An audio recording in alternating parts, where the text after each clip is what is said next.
নতুন ছাত্র সংগঠনের আত্মপ্রকাশ ঘিরে হাতাহাতি উত্তেজনার মধ্যেই নাম ঘোষণা। ডক্টর ইউনূসের কার্যালয়ের সামনে জুলাই আন্দোলনে আহতদের অবস্থান।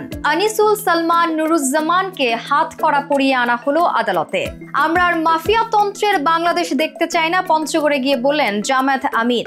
মার্কিন নাগরিকত্ব কিনে নিতে $5 মিলিয়ন অফার ট্রাম্পের। অনুশীলনের জন্য যুক্তরাজ্যে যাচ্ছেন সাকিব। সে প্রাক্তন নয়, শত্রু। প্রথম প্রেমিক নিয়ে প্রভা। আমি জানি আপনারা দেখছেন টাইমস ফ্ল্যাশ।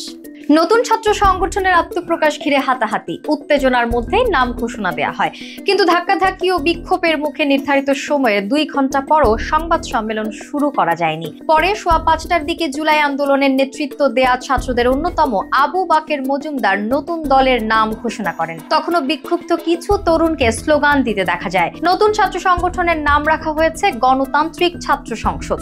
পদ বঞ্চিত হয়েছেন দাবি করে আত্মপ্রকাশ অনুষ্ঠানে বিক্ষোভ করেন বেসরকারি বিশ্ববিদ্যালয়ের শিক্ষার্থীরা।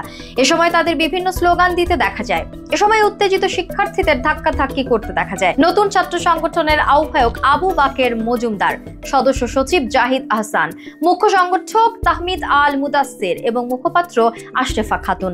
দলের ঢাকা বিশ্ববিদ্যালয় শাখার আহ্বায়ক হিসেবে আব্দুল কাদের এবং সদস্য সচিব মাহির আলমের নাম ঘোষণা করা হয়। সংগঠনটির প্রতিপাদ্য ঠিক করা হয়েছে students first, Bangladesh first. July গণ অভ্যুত্থানে আহত ব্যক্তিদের অনেকেই প্রধান উপদেষ্টার কার্যালয়ের সামনে অবস্থান নিয়েছেন। অবস্থান নেওয়া ব্যক্তিদের দাবি, সরকার আহতদের সুযোগ দেওয়ার জন্য যে ক্যাটাগরি করেছে তাতে তারা যে সি ক্যাটাগরিতে পড়েছেন এতে কোনো সুযোগ সুবিধা নেই। এ ও বি দুটি ক্যাটাগরি রাখতে হবে বলে দাবি করছেন তারা। একই সাথে 7 মাসেও সরকার আহতদের তালিকা প্রকাশ করতে না পারায় তারা ক্ষোভ প্রকাশ করেছেন। এর আগে অন্তর্বর্তী সরকার জুলাই অভ্যুত্থানে নিহত ও আহত ব্যক্তিদের বিভিন্ন সুযোগ সুবিধা দেওয়ার ঘোষণা দিয়েছে। ওই ঘোষণায় আহতদের জন্য 3টে ক্যাটাগরি এ বি সি করে বিভিন্ন সুযোগ সুবিধা দেওয়ার ঘোষণা দিয়েছে। আনিসুল সালমান নুরুজ্জামানকে হাতকড়া পরিয়ে আদালতে আনা নেয়ার দৃশ্য দেখা গেছে। সাবেক প্রধানমন্ত্রী শেখ হাসিনার উপদেষ্টা সালমান এফ রহমানের পেছনে 2 হাত, তার 2 হাতে হাতকড়া পরিয়ে আদালতে নিয়ে যাচ্ছে পুলিশ। সালমানের ঠিক পেছনে দাঁড়িয়েছিলেন পুলিশের সাবেক আইজিপি চৌধুরী আব্দুল্লাহ আল মামুন। তার মাথায় হেলমেট, বুকে বুলেট প্রুফ জ্যাকেট। তার হাত 2খানাও পেছনে ছিল, তবে তার 2 হাতে হাতকড়া পরানো ছিল না, শুধু বাঁ হাতে ছিল হাতকড়া। আর ডান হাত তিনি বাঁ হাতের ওপরে রেখে সামনের দিকে এগিয়ে যাচ্ছিলেন। মামুনের পেছনে ছিলেন সাবেক আইনমন্ত্রী আনিসুল হক। তার পরনে ছিল আকাশী রঙের পাঞ্জাবি, 2 হাতেই পরানো ছিল হাতকড়া। আনিসুলের পেছনে ছিলেন সাবেক সমাজ কল্যাণ মন্ত্রী নুরুজ্জামান আহমেদ। তার মাথায় হেলমেট, বুকে বুলেট প্রুফ জ্যাকেট, তার 2 হাতেও ছিল হাতকড়া। নুরুজ্জামানের পেছনে দাঁড়িয়েছিলেন সাবেক বন ও পরিবেশ উপমন্ত্রী আব্দুল্লাহ আল ইসলাম জ্যাকব।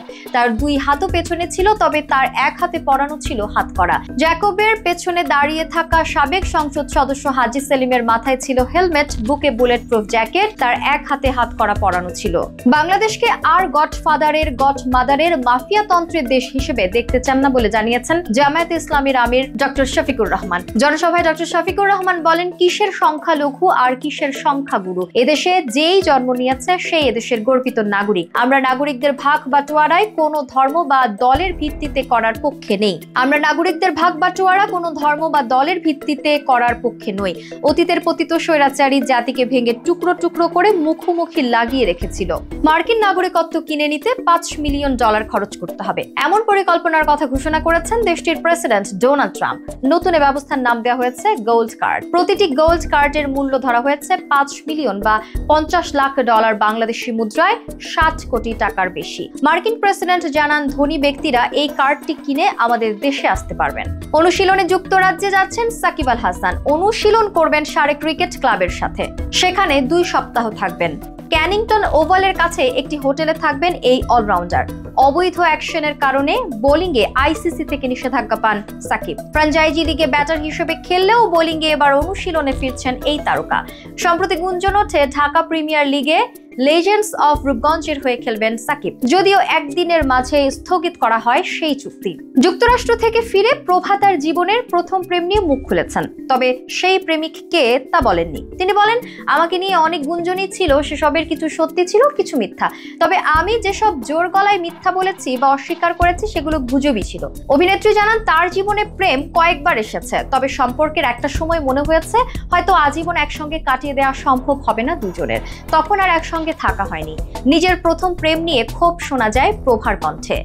তিনি বলেন, আমার জীবনের প্রথম প্রেমটাকে প্রাক্তন মনে করি না, আমি মনে করি সে প্রাক্তন নয়, শত্রু। কারণ প্রাক্তন এতটা হিংস্র হতে পারে না। আমার কাছে যে অস্বস্তিকর সে আমার প্রাক্তন হতে পারে না। এরপরও যাদের সঙ্গে আমার সম্পর্ক হয়েছে তাদের সঙ্গে আমার অনেক সুন্দর মুহূর্ত আছে। এত গুণবান প্রাক্তনদের সঙ্গে আমি তাকে তুলনাই করতে চাই না। দীর্ঘদিন যুক্তরাষ্ট্রে ছিলেন মডেল ও অভিনয় শিল্পী সাদিয়া জাহান প্রভা।